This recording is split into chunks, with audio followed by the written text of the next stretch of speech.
રાજ્યના અન્ય સમાચારોની વાત કરીએ તો ગાંધીનગરમાં ભાજપની પ્રશિક્ષણ કાર્યશાળાનું આયોજન કરવામાં આવ્યું હતું। ગાંધીનગર ટાઉન હોલ ખાતે યોજાયેલી આ કાર્યશાળામાં પ્રદેશ ભાજપ અધ્યક્ષ જગદીશ વિશ્વકર્મા, મુખ્યમંત્રી ભૂપેન્દ્ર પટેલ સહિત તમામ ધારાસભ્યો, જિલ્લા ભાજપ પ્રમુખો તથા પ્રભારીઓ ઉપસ્થિત રહ્યા હતા। આ અંગે સાંસદ હેમાંગ જોશીએ જણાવ્યું હતું કે ગયા અઠવાડિયે ચૂંટણી પંચે SIR તબક્કા 2 અંગે જાહેરાત કરી હતી, જેમાં 12 રાજ્યો અને કેન્દ્ર શાસિત પ્રદેશોનો સમાવેશ થાય છે, જેમાંથી ગુજરાત પણ એક છે। ગુજરાતમાં બધા પક્ષના કાર્યકરો SIR પ્રક્રિયામાં સકારાત્મક રીતે જોડાયા છે।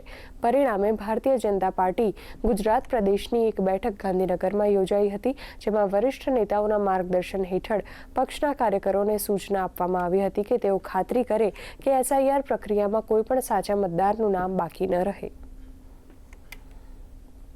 દશકો બાદ સૌથી મોટી SIR મતદાન સઘન સુધારણાની આખી પ્રક્રિયાની જાહેરાત કરવામાં આવી છે અને જે 12 રાજ્યો અને કેન્દ્ર શાસિત પ્રદેશોની જાહેરાત કરવામાં આવી છે એમાં ગુજરાત પણ હોય।